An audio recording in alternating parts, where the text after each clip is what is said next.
Start streaming, and I think we're live. I'm gonna double check for it to say so. Waiting. Are we live? It says we're live. Let me click the video link. That might be a little bit easier, won't it? We're live. Hello, everybody. Welcome to In the Clubhouse with the Nats Report. My name is Haden Raymer. Uh, I'm joined as always by my lovely friend and co-host Jeremy Lapidus. Jeremy. It's been a hot minute actually since you've joined me.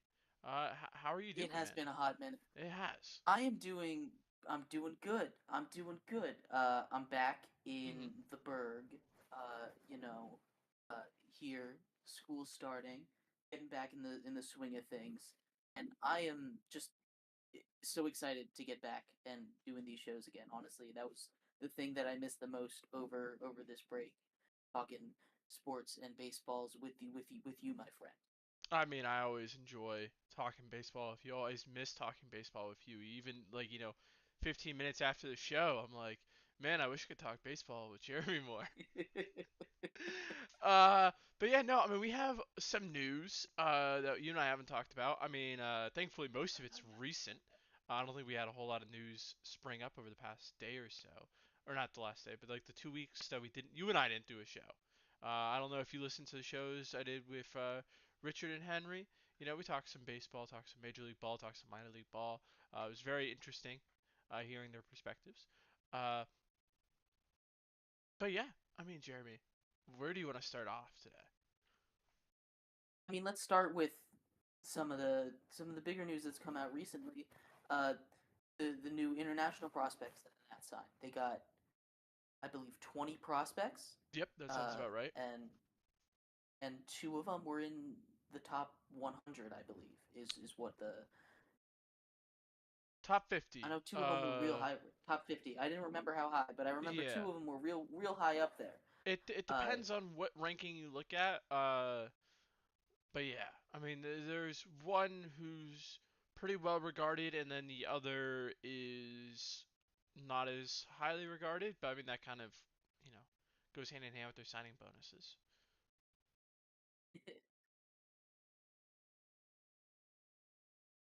But yeah, I mean, I guess kind of the two big names in there, like you said, were Victor Hurtado and Angel Feliz.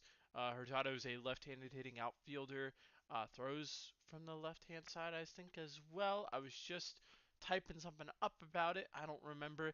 And then Angel Feliz was a shortstop uh, when they announced that he signed him, but he quite literally is going to go immediately play third base. So he's a third baseman. Uh, I guess, is there one that I mean, obviously there's one that you favor. yeah, um, I do. I think Victor Todd. We talked about this a little bit. In the future, coming out soon. I don't know how soon, but there's a prospects list put together by a couple writers on the Nats report, Mhm. me, Hayden, and Owen.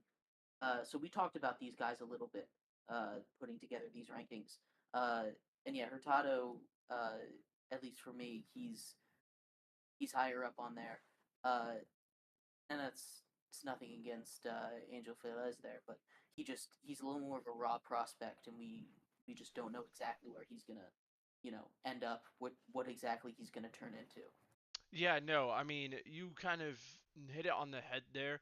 Uh, Hurtado is very interesting. Where he has that traditionally clean swing, the pretty swing that the Nats scouting love their pretty swing hitters. Uh, and that Fangraphs in their write up on him, they were like he's Ichiro-esque in right field, which I mean obviously is very high praise. Obviously they're Good not praise. saying that he's literally Ichiro, but like I mean that's pretty good praise. And he's a bit more of a not a sure thing obviously because no prospect's a sure thing. Uh, but we have a better idea of what he is. While like Feliz, it's quite literally this guy could be like a better prospect than Brady House, or he's not gonna really do much outside of like low A Fredericksburg. Like they're Yeah. the what the Uh, public has information on. It's not very concrete. and I mean that's what you're getting with a lot of these guys, uh, international prospects. I mean, even just prospects in general. Uh, you don't have these advanced scouts. You don't have the number of scouts to get on there. Again, this is another thing that we kind of had a little discussion on. Uh, that they just don't have the scouts to constantly have these guys all over the world. So there's going to be people that like Philez that are a little more of a question mark, but it could turn into some of the best players in the league. Yeah, no. I mean, we could spend a whole hour just talking about kind of the craziness of minor league, international, amateurs, and the whole coming to agreements when they're in like not even of high school age. Uh, that's a whole can of worms that we won't even dive into today. Uh, but yeah, no, I mean, like you said, I mean, Hurtado, we think pretty highly of him. He's in our top 15 prospects in that system. Uh, so you know, we got a pretty solid prospect. I don't think Christian Vaquero, I think is still going to be ranked higher than him just because we know more about him. But I mean, he's a type of both of these prospects are type of guys where we come back in 2 years and it's like, yeah, these guys are like the best prospects in that system, or they're complete afterthoughts. It's really that much variance, especially when you're talking about Hurtado who's 16 and Feliz who's 17. We're still talking about kids here. But yeah, that's all I really had on the international signings. I don't know if you had any more, Mr. Jeremy. No, I mean I haven't done a lot of research on the previous classes, but two in the top 50, that seems pretty good for the Nats. I Yeah. feel like it's been a while since they've gotten that kind of pull. Do you think do you think there's a reason for that, or it's just they Uh, got a good class this year? well, last year they went all in on one guy. Uh, they went all in on Vaquero. Uh, and I mean it's to top 50. I mean it's you got to remember like each team has like a signing pool bonus. So you could quite literally just offer the most like your entire bonus pool, and then the guy's just like, okay, yeah, I'll sign with you. Like nobody's gonna be able to match that. Uh, with these two though, I mean, I think like I said, these two, it really depends on who you talk to. MLB Pipeline has Hurtado at 20 on their class, and Feliz at 23 or 28. It was one of those two. Uh, and then Fangraphs had Hurtado as their number 7 prospect in the pool, and then had Feliz as their like at the bottom of their 50. He was like 45. Mhm. So I mean, it really it just I don't know. I'm the type of person where it's you got to know what's going on. Somebody who covers the Nats and somebody who's you know pays a lot of attention to the Nats. Knowing that is good.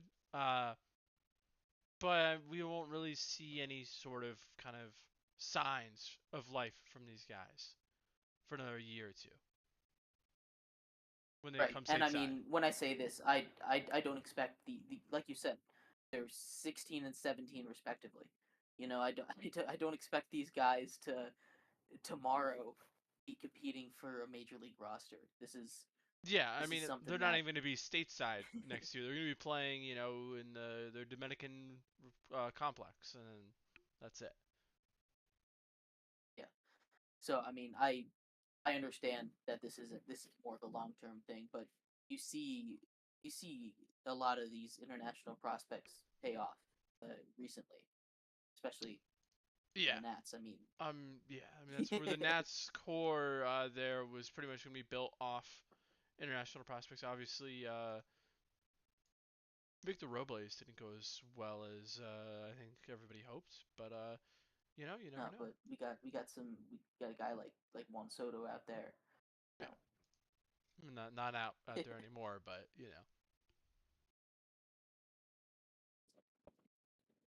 But hey, you want to talk about Sean Doolittle, Mr. Jeremy? Yeah, absolutely. For news, recent news, probably the most recent news. Uh, Sean Doolittle, after retiring earlier this season, is back as the Nationals. I believe his title was pitching strategist.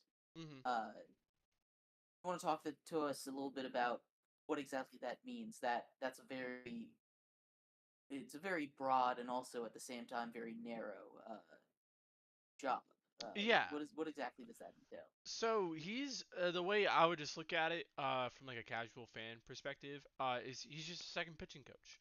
Uh, his primary role, obviously, he's going to help with like mechanical adjustments and stuff like that. Uh, but I mean, his main thing, and I'm gonna coin a phrase from let me. Oh, here I got the book right here. Uh,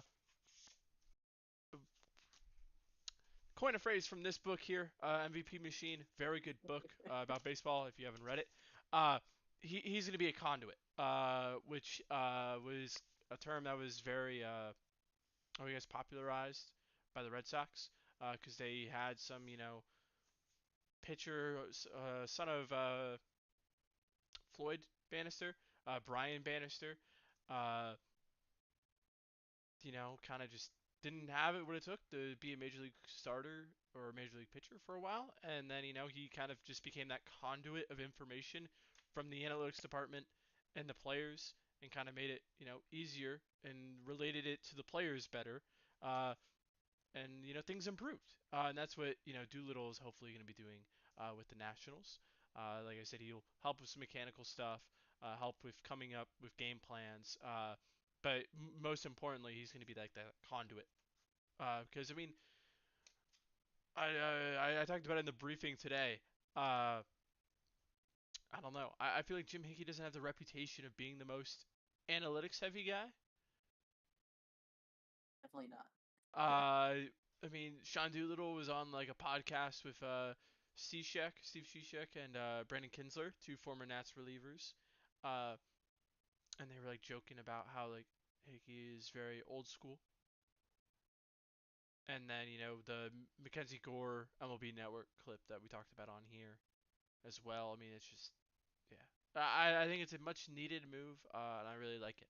I know a lot of people were, or not a lot of people. There was a very vocal group who were like, the Nats are just hiring people from the 2019 squad. Ah. So, Yeah, I mean, if they're going to be good coaches, I mean, I think this is more fitting and of a this is a hire little bit than of a different, Para. yeah. Um, and I see that kind of critique a lot. Teams hire former players, retired players that played for them recently. Like it's one of those things that I just don't understand. Because first of all, who better who understands the game better than a guy that played it? That's it. Experience is something. I mean, you could know everything about baseball, but you're not going to have the same kind of eye for it if you don't have the experience. And then along the same lines, what's you always want to get these guys from the glory days, and I really only see this happen with former players. There's lots of weird coaching decisions made out of nowhere. Sometimes coaches are just hired. I mean, I can't think of an example off the top of my head, but sometimes coaches are hired just because they know a guy. Uh, but you get experience and that ability to you know talk to the players. You were talking about it, the conduit there. It's super important. And I don't understand why people get so mad when a former player gets hired. Yeah, I mean, I think there's just a lot of bad vibes around the Nats like franchise right now. Especially like from the fan side of things. I think a lot of fans are very frustrated. I mean, you see people, or I see people on the internet screaming, "Sell the team, sell the team." Uh, I see people wanting Davey and every member of the coaching staff fired. Uh, like and I mean I get it. Like I've been there where it's like, I've, called. I think I've called for Davey's firing on this show before. Have I done that? Um, I don't think so, but like I wouldn't be surprised if maybe. I think after like a red series where like he overused like some relievers, I think I may have called for his firing just because of like why are you using a reliever 3 or 4 days, like that type of thing. Uh, Hmm. but yeah, no, I mean I I don't think that's healthy. I don't know. That's just me. I'm not gonna tell anybody how to fan. But like, what is the better alternative? That like Leonosis, who's like just that the Wizards are just a giant mess.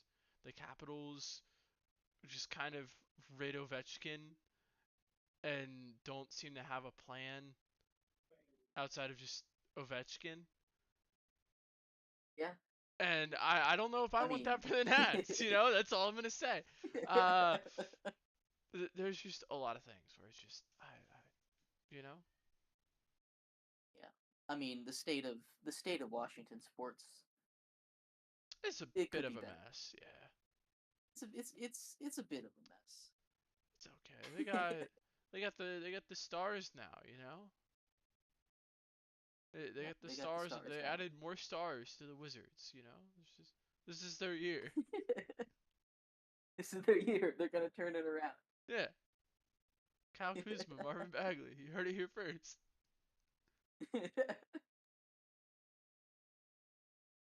Ugh, I think nah, those are the only that two whole Wizards I can situation over name. there But is a yeah, mess. uh, But that's besides the point. Uh, we're a Nats show. We- yes, we- yeah, yes, the Nationals. remember them. Yeah, no, I mean, like I said, I really like the hire. I think. I mean, I hope that now. I honestly, I think we see. I'm more confident that we see players take a step forward this year than I was like 3 4 days ago. Before this hire. I don't know if you feel the same way. Specific players. Do you have any specific guys in mind, or just in general the pitching staff? Yeah, I mean, there's a couple guys in mind. I think a lot of like, I don't know. I feel like when it comes to like pitch usage, when it comes to like the refinement of pitches, I don't think I necessarily see like step forwards being made. I mean, maybe we could. Uh, but I think like pitch usage, I think is where we're gonna start to see a shift, and I think that's gonna be huge for. And by that I mean like how often we're throwing pitches and where we're throwing those pitches. Right. I think there's some guys where it's like you can literally point and see on the stat sheet, oh yeah, like we need to change this. Uh, and so I think we're more likely to see those changes than before. Are you asking me to name names? No, you don't have to name I names. mean, I'll name names. I'll Mackenzie Gore. I think I think we might see some more high fastballs. Those tend to be pretty good for him. Uh, and then I'm working on a piece after this whole prospect week next week is done. Uh, but I think Jake Irvin is gonna take a step forward too. But I've been confident in him taking a step forward for a while. Because I mean, I mean, when you look at the if he year, did he what he did wasn't good. last year, I right? I I don't. If he does what he does last year, then he's not a Nat long term. Right, but I mean, compared to what he was expected to do, you know? Yeah, no, I mean he got us through the year, and I appreciate that. But he needs to take a step forward if he wants to be a major league starter for the Washington Nationals in 2025.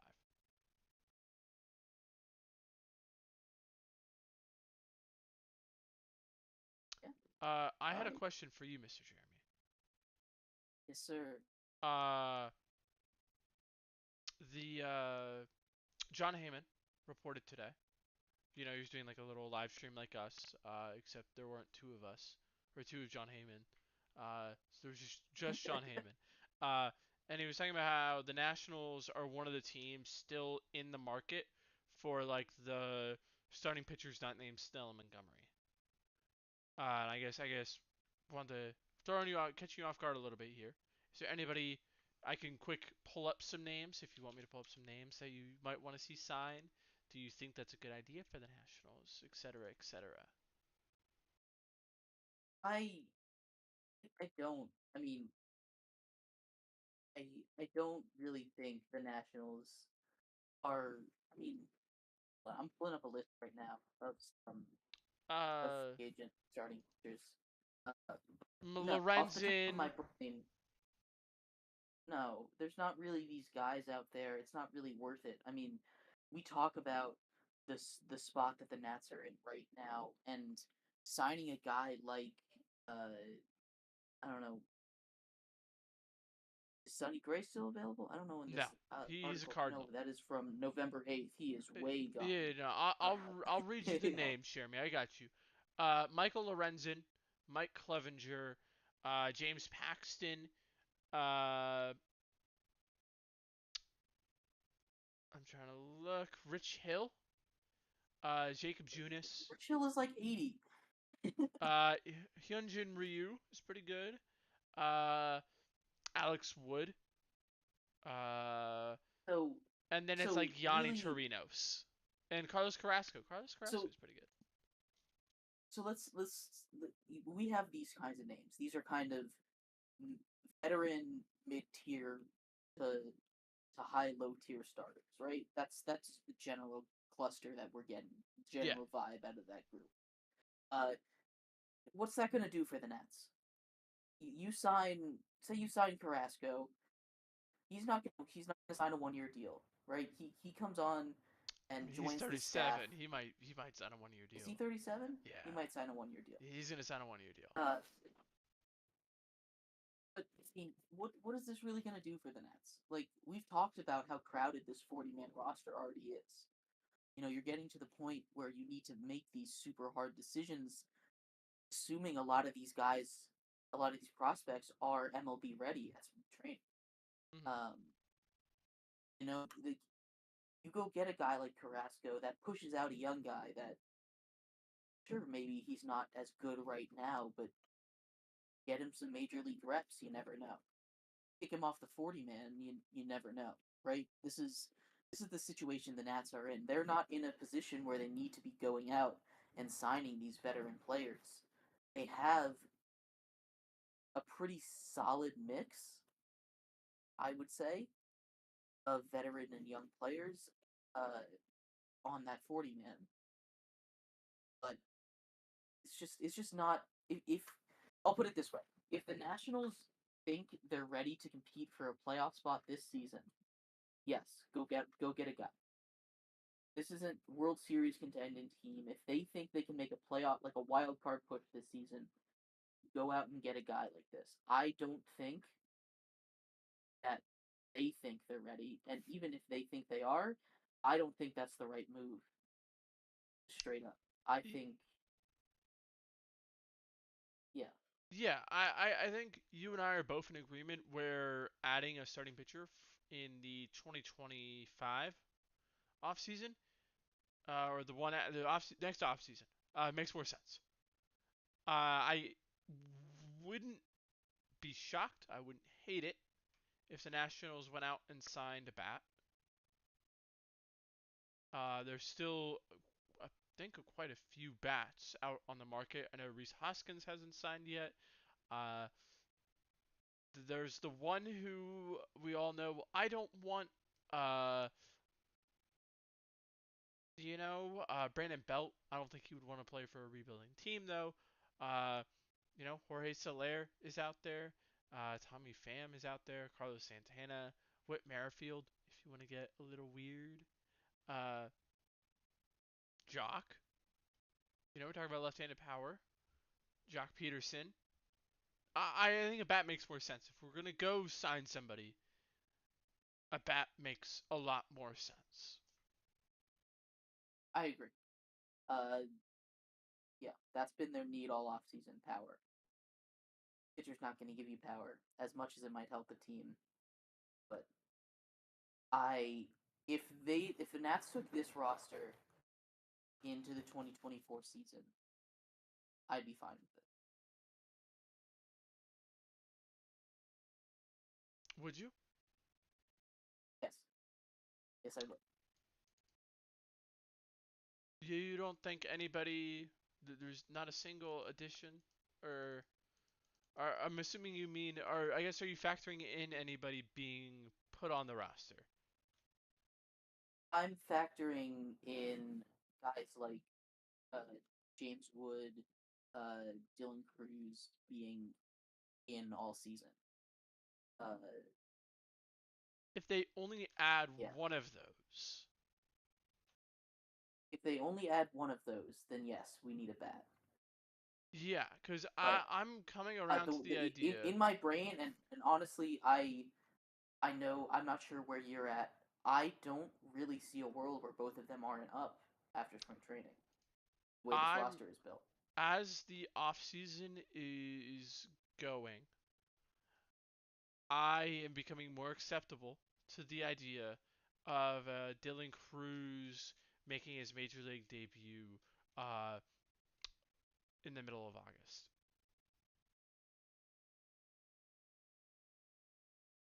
I mean, I'm fine with that. I don't see how the Nats can look at this team. They don't seem like they're making any moves on anyone, I really. mean, I don't feel they can look at this team and be like, they're not both ready. he, That's what that's what they're doing this offseason. That's what it signaled to me. That they're both that they think they're ready. yeah, I mean, you can, you have Abrams, Thomas, Ruiz, Meneses, Garrett are all kind of locked into a spot. Senzel, obviously, because they signed him to that contract. I think Wood and Jacob Young are the rest of that outfield. And then Luis Garcia is your opening day second baseman. Yeah. And I then, like I said, Cruz doesn't come up until August, or if Jacob Young's really bad, uh, I then that am might not change. convinced in Jacob Young. I know we saw what he did at the end of last season. Um, I'm not sold on him straight up.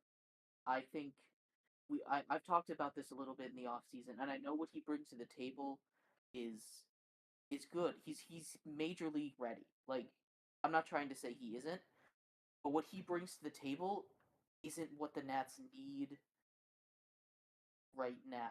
I guess I I mean, he's think not a he should be franchise the fourth cornerstone. outfielder. Yeah, I mean, he's going to be the fourth No, outfielder when it's not Cruz what I'm is saying. up, Is but I think it and makes more sense to have. Sorry, here, I'll let you talk. I think that's just how it should start. Just because I mean, as good as he was at the end of last season, it's just he didn't. There was just there's just I really think it's time for the Nats to get these guys up. I mean, I know he's a rookie, but and he just got drafted. But this the way it's feeling, and I just I never. It's really comes down to his bat. I think I know his defense is something that is probably the reason he should start in center, but I don't know. I just don't think he moves the needle enough for the Nats right now. I mean, I don't think. I mean, obviously the bat is not the reason why you're starting him. You're starting him Right. because he plays really good defense and is a really good base runner, and he's been better than Victor Robles offensively, or he was better than Victor Robles offensively for most of his Right. career. Which, I mean, listen, I think it's time to have this conversation. Victor Robles, because of just how things transpired, ended up not being a very good outfielder after 2019. He was a capable center fielder, but he wasn't a Gold Glove caliber center fielder. At least according to our advanced metrics, which are the best way, in my opinion, that we can evaluate defense. And Jacob Young was that. And if you can quite literally play like Gold Glove caliber defense and be a solid base runner and just remotely hit, you are a valuable major leaguer. I think the question is, was he as good offensively? I guess was the offense that he had last year, is that real? I think is really the question with Young. Right. I'm not convinced. That's like I said, if they trot him out, if this is the roster that the Nats go out with, I'd be fine with it. But if I was in charge, I would not. I'd have Cruz out there instead of him. Yeah, like I said, I for most of this offseason I would have agreed with you, but I think because then you can talk about, okay, yeah, well then he maintains rookie eligibility for 2025, and then talk about kind of stacking those PPI picks with House getting called up August 2025, and then he gets, he's up for retains prospect eligibility for 2026, and then you just keep doing that. You just keep doing that, and you're gonna keep gaming the system, and You're you're gonna gonna keep keep gaming getting the these system. picks. That's what the I get the Orioles are logic doing, there. man. The Orioles, I do. Jeremy, I the I Orioles have get the had logic. for the past 3 years, the Orioles have had the best prospect in baseball, according to Baseball America. Each year, it was a different prospect as the number one prospect in baseball. In 2021, it was Adley. Last year was Gunnar Henderson, and this year it's Jackson Holiday. I mean, we just got to model after the people right up 95. That's all we got to do. It's not that hard. I mean, look, it's It's working for not that them. easy. It's not that you just easy, you Hayden. just need a one of the best executives in all, baseball. all three of those guys were top picks in the draft. Adley The Nats, was, yeah, Adley was, Adley was, Jackson Jackson was, Holiday Gunnar was. Henderson was like a second round pick. Okay, but the Nats would have to be as bad as they were when they got Bryce Harper and Steven Strasburg, model after the Astros, after the Orioles. Yeah, I mean, I think the thing that it trips me off of Jackson Holiday is that he was like a consensus like top 5 prospect on draft day, but he was not the consensus number 1 overall pick. I mean, you remember that, right? Where Drew Jones was the consensus overall pick, first overall pick, heading into draft Mm-hmm. night. So I get tripped up there. But yeah, no, I don't know, man. I Like I get this what you're lineup's gonna saying, be I do, weird. and We're with gonna be these new talking about it rules, for the rest of the offseason because there's nothing else to talk about. I still think they need to add a do reliever. I think if they add a reliever, I think they're gonna be in good shape. But what do I know? you know? I don't know, man.